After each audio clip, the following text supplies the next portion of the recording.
दोस्तों equity market में risk कई प्रकार के होते हैं। आज के सेशन में हम रिस्क को समझेंगे और ये जानेंगे कि कैसे इन रिस्क को दोस्तों कम किया जाए। ऑलराइट दोस्तों, तो आज का हमारा टॉपिक क्या है? Introduction to investment risk. दोस्तों रिस्क क्या होता है? What investment risk is. दोस्तों अगर हम रिस्क को समझे, it is the potential of losing money. पहला तो क्या है दोस्तों, जो पैसा मैं लगा रहा हूं, मेरा पैसा पूरा चला गया तो सबसे पहला रिस्क ध्यान में क्या आता है? Potential of losing money. और दूसरा दोस्तों, और नॉट अचीविंग एक्सपेक्टेड रिटर्न। फर्ज कीजिए मैं रिस्क फ्री इन्वेस्टमेंट में निवेश कर रहा हूं, फिक्स डिपॉजिट में मैंने पैसा लगाया, कोई रिस्क नहीं है दोस्तों, और मुझे एक एश्योर्ड रिटर्न मिलते हैं। हालांकि ये रिटर्न इन्फ्लेशन को इतना बीट नहीं करते, तो ये भी एक रिस्क हुआ, पर मेरा जो कैपिटल है वो तो सेफ है। तो मैं अब अगर इन फिक्स सिक्योरिटी के रिटर्न को पार करके और आगे निकलना चाहता हूं, जिससे मैं मेरे ड्रीम्स को पूरे कर सकूं, मैं मेरे रिटर्न को ऑप्टिमाइज कर सकूं, तो दोस्तों हम कुछ और इन्वेस्टमेंट व्हीकल ढूंढते हैं। पर अदर इन्वेस्टमेंट व्हीकल में इन्वेस्ट करने के बाद भी अगर फिक्स सिक्योरिटी जितने भी रिटर्न ना मिले, ये भी तो रिस्क है, क्योंकि हमने यहां पे रिस्क लिया तो रिवॉर्ड मिलना चाहिए। रिस्क लेने के बावजूद रिवॉर्ड ना मिले, दैट इज ऑल्सो रिस्क। तो रिस्क को किस प्रकार से समझा हमने दोस्तों? It is the potential of losing money. एक तो सबसे बड़ी चीज तो यही है, पैसा डालने से पहले ये सोचना ही चाहिए कि पोटेंशियल ऑफ लूजिंग मनी यहाँ पे कितना है, जो इन्वेस्टमेंट व्हीकल में हम पैसा लगा रहे हैं। और not achieving expected return, this is further another type of risk. Right friends, अब रिस्क को अगर हम समझे तो दोस्तों अलग अलग प्रकार के इन्वेस्टमेंट रिस्क होते हैं। उसमें हम दो मेजर रिस्क दोस्तों आज कवर करेंगे। सबसे पहला रिस्क होता है दोस्तों market risk. So what is market risk? दोस्तों जब हम मार्केट में पैसा लगाते हैं, मार्केट का एक रिस्क है। Overall market condition can affect stock prices. दोस्तों बाजार की जो कंडीशन है, इकोनॉमिक कंडीशन, जीडीपी, आपने देखा होगा बहुत सी बार दोस्तों जियोपॉलिटिकल क्लैश की वजह से भी आपकी इकोनॉमी बिगड़ती है, ये भी एक रिस्क है।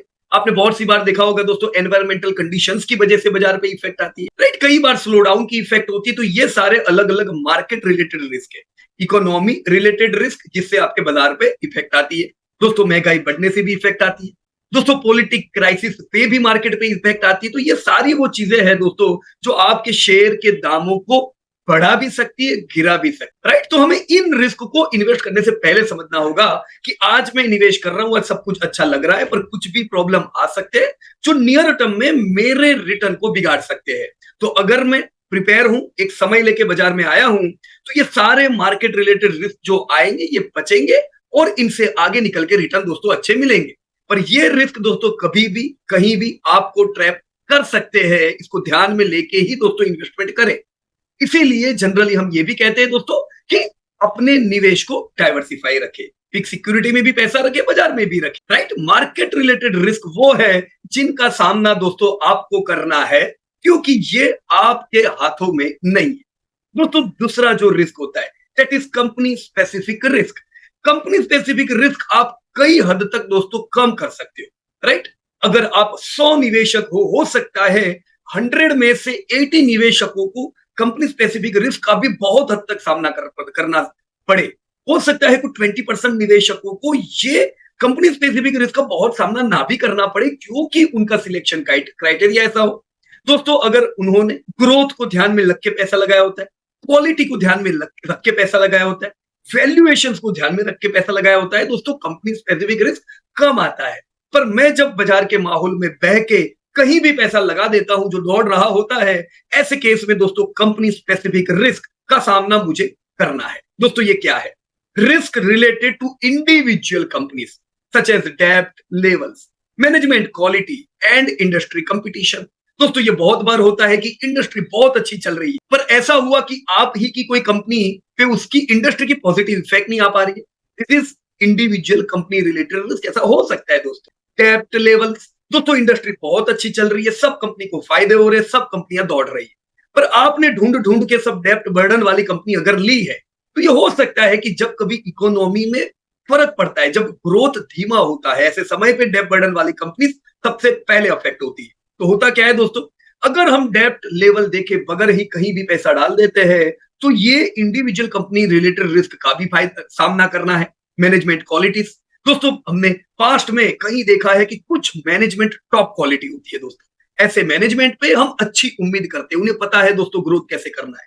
दोस्तों वो कॉम्प्लियंस गवर्नेंस प्रॉपर मेंटेन करते हैं, और कुछ मैनेजमेंट पे कोई भरोसा नहीं किया जा सकता है। हम ढूंढ ढूंढ के वही मैनेजमेंट पे पैसा लगाएंगे जहां पे पास्ट में भी दोस्तों कई बार बुरे ब्लैक लेबल लगे हुए हैं, तो क्या होगा दोस्तों, ऐसे केस में कंपनी स्पेसिफिक रिस्क बढ़ जाएगा दोस्तों, राइट। तो अगर क्वालिटी ग्रोथ दोनों का ध्यान रखेंगे दोस्तों, बिल्कुल ये कंपनी स्पेसिफिक रिस्क को हम कम कर सकते हैं, राइट। उदाहरण के तौर पे आपने देखा होगा कैसे डाउनफॉल आया किंगफिशर एयरलाइंस में या IL&FS में, जेपी एसोसिएट में, ऐसे कई उदाहरण है जहां पे हाई डेप्थ लेवल्स थे। चलने के समय ये सब कंपनियां जबरदस्त दौड़ती थी, पर जैसे इकोनॉमी में यूटर्न आता है दोस्तों, इन कंपनियों को इफेक्ट आती है। अच्छे समय पे निकल जाते हैं ग्रोथ की वजह से, पर बुरे समय पे टिक नहीं पाते। अगर मैं फंसता हूं तो दोस्तों कुछ हद तक मेरी भी यहाँ पे गलती है कि मैंने निवेश करते समय ये सारी चीजें नहीं देखी थी, राइट। तो जो पहला रिस्क हमने देखा मार्केट रिस्क, इसका सामना आपको करना ही है। दूसरा जो रिस्क है कंपनी स्पेसिफिक रिस्क, आप चाहो तो इनसे कुछ हद तक दोस्तों आप बच सकते हो, पर प्रॉपर वे में ये दोनों रिस्क से बचना है तो दोस्तों डाइवर्सिफिकेशन जरूरी है दोस्तों, बहुत बड़ा रोल प्ले करता है, right. Here comes the importance of diversifying a portfolio. जी हाँ दोस्तों, हमें फोकस्ड इन्वेस्टमेंट करना ही चाहिए।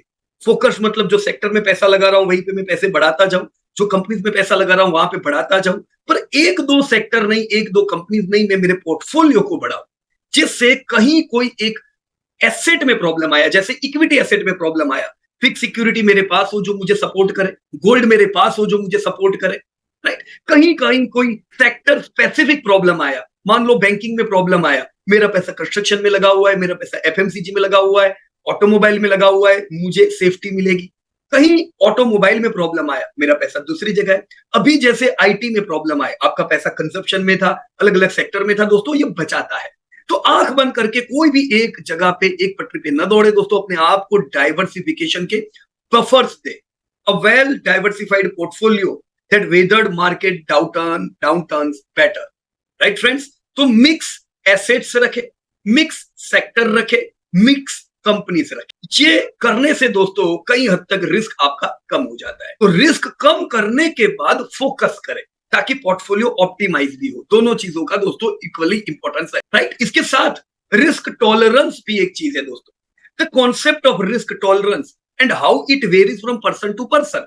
For example, how a conservative investor might prefer dividend paying stock like TCS, while an aggressive investor may invest in startups like Zomato। कुछ 2-3 साल आएंगे जब हो सकता है जोमेटो के रिटर्न जबरदस्त है, तो इसका मतलब ये नहीं है कि जिसने जोमेटो में इन्वेस्ट किया बहुत स्मार्ट है, वो उसकी स्ट्रेटेजी थी दोस्तों, उसने रिस्क लिया था। कुछ समय ऐसा भी आ सकता है जब इकोनॉमी अच्छा नहीं करती है दोस्तों, स्टार्टअप्स में प्रॉब्लम आते हैं, जोमेटो परफॉर्म ना करे, TCS परफॉर्म करे, इसका मतलब भी ये नहीं है कि TCS में इन्वेस्टर होशियार है दोस्तों। इन्वेस्टर को खुद का रिस्क टॉलरेंस के हिसाब से पैसा लगाना चाहिए कि मेरे पास कितना समय है, मेरा रिस्क टॉलरेंस कितना है, राइट। यंग इन्वेस्टर ज्यादा स्टार्टअप्स की ओर झुकाव कर सकते हैं, उनके पास समय है, अगर रिस्क आता भी है तो उसको वो डाइजेस्ट कर सकते हैं।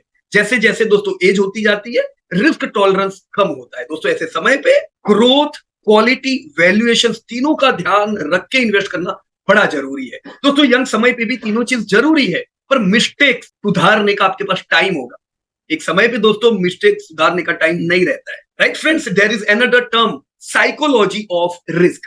दोस्तों emotions can influence investment decisions. For example दोस्तों, मैंने यहाँ 2008 का एक उदाहरण दिया है, the 2008 financial crisis and how fear led many investors to sell at bottom, missing the subsequent recovery. दोस्तों ऐसा ही होता है जब बाजार गिरता है दोस्तों, बहुत हम पे भी कॉल आते हैं, पीयूष भाई बाजार और बहुत गिरे, ऐसा लगता है 2-3 साल उठने का नाम नहीं लेगा, पूरा पोर्टफोलियो बेच देगा। दोस्तों ऐसा बिल्कुल नहीं करना चाहिए, क्योंकि जब अगर आपको लगता है कि आपके सर पे फियर सवार है, आपको डर लग रहा है दोस्तों, ये फियर आपसे गलत डिसीजन करा सकता है। उसी प्रकार से दोस्तों जब बाजार में जबरदस्त तेजी होती है, लोगों को लगता है बाजार कभी गिरेगा नहीं, मेरे को आज इन्वेस्ट करूंगा कल ये डबल हो जाएगा। ये कब सोचते हैं? तेजी में। और जब गिरावट होती है तब असल में डबल होने के ज्यादा चांसेस होते हैं, पर तब क्या सोचते हैं, मैं आज ले रहा हूं कल 25% और डाउन हो गया तो ये दोस्तों साइकोलॉजी ऑफ रिस्क काम करता है दोस्तों। गिरावट में फियर आप पे हावी ना हो जाए, उसी प्रकार से रैली में दोस्तों लालच भी हमारे सर पे हावी नहीं होनी चाहिए दोस्तों। जब लोग फियर में हो, that is the best time to act as per Warren Buffett. उसी प्रकार से जब लोग लालच में हो, that is the best time to avoid market. Avoid market का ये मतलब नहीं है कि मैं पोर्टफोलियो बेच दूं, पर मैं अग्रेसिव लिवरेजिंग ना करूं। तो चलिए दोस्तों, ये जानते हैं रिस्क मैनेजमेंट स्ट्रेटेजी क्या वर्क कर सकती है। Friends, there are various risk management strategies. जैसे स्टॉप लॉस नामक चीज आपने सुनी होगी। अब स्टॉप लॉस जो है ये ट्रेडर्स के लिए बहुत उपयोगी है, क्योंकि वो लिवरेजिंग काफी करते हैं। राइट, तो अगर मैं लिवरेज करता हूं, अगर मेरे पास टाइम नहीं है, मैंने शेयर लिए, आज ही बढ़ना चाहिए, ये महीने में ही बढ़ना चाहिए, इस प्रकार की मानसिकता है, तो स्टॉप लॉस रखना जरूरी है दोस्तों। राइट, तो स्टॉप लॉसेस ट्रेडर को काम लग सकते हैं। उसी प्रकार से हेजिंग विद ऑप्शंस काम लग सकती है if you are having open leveraged position. दोस्तों, ये दोनों ही चीजें ट्रेडर को काम लग सकती है। दोस्तों, लॉन्ग टर्म इन्वेस्टर को जो काम लगती है strategy, that is growth plus quality plus value buying. ये सबसे बढ़िया स्ट्रेटेजी है लॉन्ग टर्म वालों के लिए। उनकी डायरी में स्टॉप लॉस नहीं होता है, उनकी डायरी में दोस्तों लिवरेज चीजें नहीं होती। दोस्तों, अगर मैं ग्रोथ इंडस्ट्री में रहता हूं, ये भी मेरे लिए एक रिस्क मैनेजमेंट स्ट्रेटेजी है। दोस्तों, जीडीपी से ज्यादा ग्रोथ करने वाले सेक्टर या ज्यादा ग्रोथ करने वाली कंपनी में अगर मेरा पैसा है, तो ऑलरेडी मेरा इन्वेस्टमेंट हेज्ड है। स्लो डाउन में भी हमें बचाता है दोस्तों, ये हमें अच्छा ग्रोथ देता है। साथ में अगर क्वालिटी में मेरा निवेश है दोस्तों, ये भी एक बड़ा हेज है। कैसे? दोस्तों, क्वालिटी कंपनीज की अगर हम हिस्ट्री देखें दोस्तों, ये आपको बुरे समय पे बचाती है। ये खराब से खराब समय में भी प्रॉफिट करके निकल जाती है। यानी पूरे समय में भी आपकी बुक वैल्यू डाउन नहीं होती है दोस्तों। जनरली बुक वैल्यू डाउन होती नहीं है। पूरे समय में भी बुक वैल्यू फ्लैट हो सकती है, बढ़ेगी नहीं, पर कम नहीं होगी। और बहुत सी कंपनीज ऐसी होती है जिनके बुरे समय में बुक वैल्यू गिर जाती है। क्यों? क्योंकि दो चांसेस हो सकते हैं। या तो दोस्तों कंपनी ने लॉसेस किए, मान लो 2-3 साल कंपनी ने लॉसेस किए, आपकी बुक वैल्यू तो कम हो गई। उसी प्रकार से उनको बार बार फंड की जरूरत पड़ती रहती है, मान लो उन्होंने राइट डे के फंड रेज किया, ये भी आपके बुक वैल्यू को घटाता है दोस्तों। राइट, क्वालिटी कंपनीज में रहेंगे दोस्तों डिजीज पेस्ट हेजिंग। और तीसरा दोस्तों वैल्यू बाइंग। जब मौके मिलते हैं दोस्तों, लॉन्ग टर्म सोचे, 10-15 साल में कई मौके मिलेंगे। ऐसे मौके में दोस्तों एग्रेसिव ना हो। ऐसे समय पे दोस्तों यस मौके का फायदा उठा सकते हैं दोस्तों। कहावत है, लक्ष्मी टीका करने आती है तब ज्यादातर लोग मुंह धोने चले जाते हैं। बाजार में जब ल्यूक्रेटिव दाम होते हैं, बढ़िया प्राइस आते हैं, तब लोग जनरली नहीं लेते हो, कहते मैं थोड़ा सेटल होने दूंगा फिर लूंगा। सेटल होते होते शेयर निकल जाते हैं। राइट, वैल्यू बाइंग का सीधा मतलब है दोस्तों सस्ते में शेयर लेने को मिल रहे, हर कोई शेयर नहीं, ग्रोथ सेक्टर के quality share. Right, so if you are combining growth quality value buying in your strategy, your risk management strategy is already working. Friends, such strategies have worked well in the Indian market as well as in the international market. All right, friends, इसके साथ ही research और due diligence जरूर रखें दोस्तों। लेकिन कब मैं research करूं? ज्यादातर लोग शेयर इधर उधर से सुन के खरीद लेते हैं। जब गिरता है तब वो रिसर्च करने बैठते हैं और तब उनको नेगेटिव पॉइंट दिखते हैं। क्या ये सही है? दोस्तों, शेयर लेने से पहले अगर आपको ये लग रहा है कि आज नहीं लूंगा तो कल बढ़ जाएगा, अगर आपको जल्दबाजी हो रही है शेयर लेने में या बेचने में, दोनों जल्दबाजी अच्छी नहीं। बिल्कुल शांति से डिसीजन लो। अगर जल्दबाजी करना ही पड़े तो फिर वो इन्वेस्टमेंट डिसीजन वैसे भी खराब है। बाजार में कहीं भी आप ऐसे ट्रैप नहीं होते हो अगर ये तीनों पैरामीटर से आप चल रहे हो, growth quality and value buying. So there is high importance of thorough research after investing, before investing, right friends? Analyzing financial statements, दोस्तों financial statements देखने हैं ताकि हमें पता चले कंपनी धंधा बढ़ा पा रही है कि नहीं, हमें पता चले कंपनी का कैश फ्लो आ रहा है कि नहीं, हमें पता चले कंपनी बहुत डेप्ट तो लेके नहीं बैठी है कि हमारा प्रॉफिट सब इंटरेस्ट ही खा जाएगी। दोस्तों फाइनेंशियल स्टेटमेंट समझना बड़ा जरूरी। न्यूज, अब ये वो न्यूज नहीं जो हम इधर उधर टीवी से सुनते हैं दोस्तों, कंपनी रिलेटेड अपडेट्स जो आपको कंपनी की वेबसाइट या बीएसए इंडिया से मिलते हैं। राइट, एंड इंडस्ट्री ट्रेंड, दोस्तों इंडस्ट्री की ट्रेंड आपके रिस्क को मिटिगेट कर सकते हैं। इंडस्ट्री के ट्रेंड्स की जानकारी समझने के लिए अगर हम हमारी इन्वेस्ट की गई कंपनीज के इन्वेस्टर प्रेजेंटेशंस पढ़े, अगर उनके एनुअल रिपोर्ट पढ़े, उनके कौन कॉल अटेंड करे, तो भी हमें इंडस्ट्री के ट्रेंड पता चल सकते। जस्ट अभी आरबीआई ने अपडेट किया कि एडवांसेस जबरदस्त बढ़ रहे हैं दोस्तों, 150 लाख करोड़ के एडवांसेस पार हो गए। तो ये पॉजिटिव हुआ कि नहीं बैंक के लिए? आरबीआई ने अपडेट किया एनपीएल लोवेस्ट लेवल पे आ चुके हैं। तो ये सारी चीज सीधा बताती है कि बैंक्स के लिए ट्रेंड पॉजिटिव है। तो ऐसे समय पे मैं फिर बैंक्स में नेगेटिव होके बैठूंगा तो काम नहीं लगेगा। राइट दोस्तों, इसी प्रकार राइट, तो रिसर्च क्या करना है दोस्तों? फाइनेंशियल स्टेटमेंट देखे, अपडेट्स देखे, इंडस्ट्री ट्रेंड देखे, तो आपका रिस्क वैसे भी मिटिगेट हो जाता है। राइट, जैसे यहां मैंने इन्फोसिस लिखा हुआ है, सोचो कैसे एक इन्फोसिस जैसी कंपनी आज आईटी में इतनी बड़ी हुई। बड़े बड़े खिलाड़ी थे दोस्तों, अच्छे ग्रुप्स की कंपनी थी, टाटा ग्रुप की कंपनी थी, महिंद्रा ग्रुप की कंपनी थी। बड़े बड़े खिलाड़ियों के सामने एक स्टार्टअप कंपनी कैसे भारत के दूसरे नंबर की बड़ी आईटी की कंपनी बनी, ये एक लाइव उदाहरण है दोस्तों। क्योंकि ये लोग रिसर्च पे बहुत काम करते हैं, राइट। स्ट्रॉन्ग रिसर्च ने कंपनी को बेनिफिट दिया, राइट। इसके साथ ही दोस्तों लॉन्ग टर्म पर्सपेक्टिव रखे। दोस्तों नियर टर्म में कुछ भी हो सकता है। अब नियर टर्म यानी क्या? अभी मेरे को एक भाई कह रहे थे कि देखो भाई बाजार में 3 साल लेके आने का, 3 साल लेके आओगे तो ही पैसा बनेगा। दोस्तों 3 साल कुछ भी नहीं। 3 साल मतलब क्या? दोस्तों 3 साल तो एक शेयर को मंदी में रहने में लग जाते, एक शेयर की तेजी के ही 3 साल होते। ऐसा हो सकता है कि आप वही 3 साल देख के पैसा लगा रहे हो तो आप ट्रैप होने के चांसेस है। हमेशा लॉन्ग टर्म पर्सपेक्टिव रखे दोस्तों। लॉन्ग टर्म यानी आप ये एसेट बना रहे हो, आने वाले समय के लिए एसेट्स का क्रिएशन कर रहे हो दोस्तों। तो so there are high benefits of a long term investment horizon.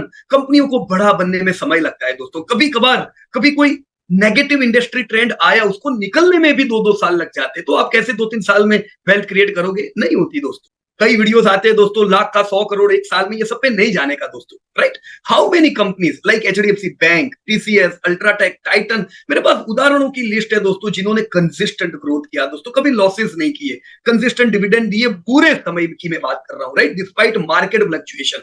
दोनों रिस्क आए दोस्तों, पहला वाला रिस्क भी आया मार्केट रिस्क, दूसरा वाला रिस्क भी आया कंपनी रिलेटेड रिस्क, पर ये दोनों रिस्क को बचा के दोस्तों आपकी कंपनी आगे निकले और आज भी दोस्तों ये बढ़ती जा रही है। तो लॉन्ग टर्म पर्सपेक्टिव रखे दोस्तों, ये सारी कंपनियां बहुत बड़ी आगे भी होने वाली। अब अगर आप जानना चाहते हो कि वोलाटिलिटी और रिस्क का कोई मेजरमेंट है क्या? यस जी हाँ, बिल्कुल है दोस्तों। Volatility is a measure of risk itself. यहाँ पे मैट्रिक्स लाइक बीटा, आपने सुना होगा इसका बीटा बड़ा हाई है, इसका बीटा बड़ा लो है। So yes, beta is the matrix for checking volatility, right? So metrics like beta या standard deviation are useful to quantify risk। लेकिन ये नहीं है कि ये बीटा और स्टैंडर्ड डेविएशन जान लिया तो सब कुछ हो गया दोस्तों। बीटा को भी बदलते देर नहीं लगती, जब इंडस्ट्री ट्रेंड बदलते हैं स्टैंडर्ड डेविएशन को भी बदलते देर नहीं लगती, लेकिन फिर भी ये आपको यूजफुल हो सकते हैं। This matrix apply to companies like Reliance Industries और टाटा मोटर्स और द एग्जांपल यू टेक। कैसे दोस्तों ये काम करता है? पहले देखो what is beta. Beta beta क्या है? Beta is a measure of stocks volatility in relation to the overall market. दोस्तों ये शेयर की वोलेटिलिटी बताता है बाजार के अनुसंधान में, बाजार के सामने। दोस्तों बाजार मेरा इस साल 15% बढ़ा, मेरा शेयर 20 साल बढ़ा, तो ये बताता है कि मेरे शेयर का बीटा हाई है। दोस्तों ये दोनों तरफ हो सकता है। आप देखोगे जब पोर्टफोलियो गिरते हैं तो आपके पोर्टफोलियो बाजार से हो सकता है थोड़ी ज्यादा भी गिरे। उसी प्रकार से दोस्तों जब बाजार चलते हैं तो पोर्टफोलियो बढ़िया भी चलने चाहिए, क्योंकि गिरते समय भी आपके बीटा हाई वाले स्टॉक थे तो वो चलते समय भी आपको सपोर्ट करने वाले, right. So beta is measure of stocks volatility in relation to the overall market. ये क्या प्रोवाइड करता है दोस्तों? It provides investor with an indication of how a particular stock is likely to move in relation to movements in market index such as the Nifty 50 और Sensex in the case of Indian stock market। मेरे stock का beta अगर high है तो ध्यान रखें दोस्तों, out performance में भी ये बहुत चल सकता है, पर गिरने में भी गिर भी सकता है, राइट, क्योंकि वॉलेटिलिटी उसमें हाई है। कैसे देखेंगे दोस्तों beta? The beta coefficient is calculated using historical price movement of the stock and market index. कैसे बीटा कोएफिशिएंट देखा जाता है दोस्तों? मैं हिस्टोरिकल प्राइस मूवमेंट लेता हूं, पिछले 10 साल का डेटा मैंने मेरे शेयर के लिया, पिछले 10 साल का डेटा निफ्टी का लिया, अब मैं देख रहा हूं कि दोनों का बीटा कैसा है। जब बाजार चलता है क्या मेरा शेयर भी साथ में अच्छा चलता है? बाजार जितना चलता है ज्यादा चलता है कि कम चलता है? ज्यादा चलता है, दैट्स ग्रेट, बीटा हाई है। उसके जितना चलता है नो प्रॉब्लम, बीटा उतना ही है। कम चलता है, थोड़ा डिफेंसिव टाइप हुआ, गिरने में भी कम गिरता है, चलने में भी कम चलेगा, right. So a beta of 1 यानी क्या? बाजार जितना चला उतना ही मेरा स्टॉक चला।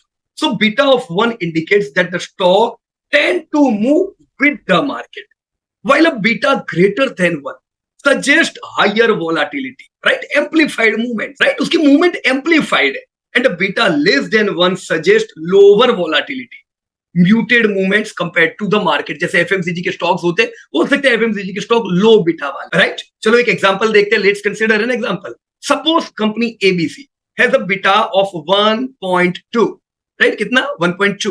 So if the market represented by an index like Nifty, market यानी क्या? Nifty 50 समझ लो। If the market moves up by 1%, company ABC on average is expected to move by 1.2%। इसका उल्टा भी ट्रू है, conversely if the market drops by 1%, company ABC is expected to drop by 1.2%। Done? On the other hand, If the company XYZ has a beta of 0.8, it is expected to be less volatile than the market. If the market goes up by 1%, अगर बाजार 1% चलेगा, आपका XYZ stock 0.8% चलेगा। उसी प्रकार से गिरने के समय भी दोस्तों बाजार अगर 1% गिरता है, आपका शेयर 0.8% गिरता है, right? So this is beta. उसी प्रकार से दोस्तों स्टैंडर्ड डेविएशन है जो आपको रिस्क बता सकता है। So what is standard deviation? Standard deviation is a statistical measure of the dispersion of variability of a set of values. ये सेट कहां से लाएंगे ये भी मैं बताता हूं। In the context of stock market investing, standard deviation is commonly used to quantify the degree of variation of a stock price movement from its mean or average return. जी हाँ दोस्तों, स्टैंडर्ड डिविएशन अपने average return से कितना ज्यादा deviate हो सकते हैं return, ये आपको बताता है। It provides insight into the risk and volatility associate with a particular stock, right? इसको प्रॉपर वे में समझे दोस्तों। So standard deviation, the standard deviation provide a measure, गिनती बताता है, measure of how spread out of the daily return are around the average, right? Daily returns को ध्यान में लिए जाते हैं और देखा जाता है कि एवरेज रिटर्न से कितना डिविएट कर रहे हैं। A higher standard deviation indicates higher volatility, implying a greater range of potential outcome. For example, if company XYZ has standard deviation of 2%, कितना? 2% का स्टैंडर्ड डिविएशन है। इसका मतलब क्या हुआ दोस्तों? It means on average the daily return deviates from the mean by 2%। दोस्तों 2% के रिटर्न का डिविएशन है। If the stock has a standard deviation of 5%, it is consider more volatile दोस्तों, राइट? तो इसका इस्तेमाल कैसे करते हैं दोस्तों? स्टैंडर्ड डिविएशन का investors and analyst use standard deviation to assess the risk associated with a particular investment. A stock with a higher standard deviation, वो रिस्की हुआ कि नहीं, right? May be a riskier and investors may demand a higher return to compensate for that risk, right? इनकी clarity के लिए दोस्तों कुछ live example जब आप चेक करोगे तो ये हो सकता है दोस्तों आपको और क्लैरिटी दे। मैंने दोस्तों यहाँ पे आपको रिटर्न बताए डिफरेंट बैंक्स के, ये मैंने 2006 से लेके 2023 तक का ये पूरा डेटा डाला। अब जैसे यहाँ मैं देख रहा हूं, मैंने डीसीबी बैंक को अलग अलग बैंक से कंपेयर किया है, तो मुझे डिविएशन भी पता चल रहा है कि डीसीबी बैंक के सामने दूसरी बैंक ने कितना पॉजिटिव या नेगेटिव रिटर्न दिए। मुझे दोस्तों बीटा भी पता चलता है। फॉर एग्जांपल, किसी भी बैंक ने पिछले 17 सालों में जैसे 184% रिटर्न दिए, उसके सामने दोस्तों यस बैंक के तो 16 साल के रिटर्न भी नेगेटिव है, -22%। कितना डिविएट हो रहा है दोनों का रिटर्न। तो ये मेरे स्टॉक सिलेक्शन पे गया। मैंने अगर डीसीबी के बदले यस बैंक लिया है तो ये तो कंपनी स्पेसिफिक रिस्क हुआ और कितना रिटर्न में डिविएशन आ रहा है। आईसीआईसी बैंक हो दोस्तों तो मेरे को 500% रिटर्न मिले, एचडीएफसी बैंक है 1500% रिटर्न मिले। बैंकिंग सेक्टर के 17 साल एकदम लाजवाब थे, तो भी यस बैंक के नेगेटिव रिटर्न। तो ये तो आपका स्टॉक स्पेसिफिक रिस्क हुआ कि नहीं? एकदम बढ़िया थे तो भी 184% रिटर्न आर नॉट गुड। तो उसको आप सीधा एचडीएफसी से कंपेयर करते हो, these are outperforming return, right? तो ये दोस्तों हमें बता सकता है कि कहां पे कैसे रिटर्न आए। तो इसी प्रकार से मैंने यहाँ पे जैसे इंफ्रास्ट्रक्चर की कंपनीज के रिटर्न लिए हैं, मैंने जैसे एलएनटी के साथ बाकी सब कंपनियों को कंपेयर किया है। दोस्तों इंफ्रास्ट्रक्चर के परसों इतने अच्छे नहीं थे। इंफ्रा का काम इनफैक्ट पिछले 10 सालों में जबरदस्त हुआ है दोस्तों। पिछले 10 सालों में 10 साल पहले इंफ्रा के रिटर्न जब इतने अच्छे नहीं थे दोस्तों, कई कंपनीज के बड़े बुरे रिटर्न हुए थे और कई कंपनीज ने दोस्तों बैंकरप्सी भी जाहिर की थी। पर इस नियर टर्म पिछले सालों में दोस्तों जबरदस्त ऑर्डर बुक आपके इंफ्रा की कंपनी को मिली, सबके धंधे बढ़े। अब सबके धंधे बढ़े तो रिटर्न का क्या हाल है दोस्तों? You can see LNT 6234% return. इसको अगर मैं जीएमआर से कंपेयर करूं 150%, जीएमआर वाला बोलेगा मेरे को तो अच्छे पैसे मिले। भाई वो अच्छे जीएमआर ने नहीं दिए, इंफ्रा के ऑर्डर ने दिए, but still you are underperforming. अगर एलएनटी होती तो दोस्तों बात ही निराली होती। JP associate negative -22, Suzlon -77% return. तो ये क्यों हुआ दोस्तों? जब इंफ्रा सेक्टर अच्छा नहीं था तब का अंडर परफॉर्मेंस अभी भी प्रॉब्लम दे रहा है। अब जब इंफ्रा अच्छा है दोस्तों तब सबके रिटर्न धीमे धीमे सुधरेंगे। पर still when you are staying with the top leader company, the company with high quality, दोस्तों आपको रिस्क कम रहता है। ऑलराइट दोस्तों, इसी का केस स्टडी आप लोग दोस्तों कर सकते हो। जैसे आप कोविड-19 का उदाहरण लो, जब कोविड-19 आया देखो अलग अलग कंपनी कितना टूटी थी, राइट। जिस कंपनी में दोस्तों ज्यादा रिस्क लगेगा इन्वेस्टर को वो ज्यादा टूटेगा। कोविड-19 तो एक एक्सटर्नल फैक्टर था, कोई कंपनी रिलेटेड रिस्क नहीं था, पर फिर भी कुछ कंपनी 10% टूटी होगी, कुछ कंपनी 50% टूटी होगी। क्यों? Considering there income statement risk, पता ही है कि भी इनके में ये सब प्रॉब्लम है और कोविड आया आप तो गए काम से, राइट। सो ऐसे एक एक केस देखोगे दोस्तों आपको ह्यूज लर्निंग मिल सकती है। I have given similar example, जैसे यहाँ डीसीबी बैंक मैंने दिया। देखो कोविड में बैंक्स को प्रॉब्लम क्या था? कोविड में बैंक को प्रॉब्लम यह था कि लोगों की इनकम बंद हो गई थी, एनपीए बढ़ने की पूरे चांस थे, बैंक्स लॉस में आ सकती थी, राइट। ऐसे समय पे आप देखो डीसीबी कितना टूटा दोस्तों, 240 से 40, ये वॉलाटिलिटी है। तो वो समय पे एचडीएफसी बैंक भी टूटा, पर एचडीएफसी बैंक आप देख सकते हो लिमिटेड टूटा, 50 मेमा तक ही आया। तो अगर आप स्ट्रॉन्ग क्वालिटी कंपनीज में रहोगे दोस्तों, आपकी वॉलेटिलिटी पोर्टफोलियो में दूसरे लोगों से कम होगी, तो रिटर्न लेने के समय आपको रिटर्न भी दोस्तों अच्छे मिलेंगे, राइट। तो दोस्तों अब आने वाले 10-15 साल के लिए आपकी एसेट्स कितनी वॉलेटाइल रहेगी, कितना रिस्क है, ये डिपेंड करता है आप कैसे अलग अलग एसेट्स में पैसे को डाइवर्सिफाई करते हैं।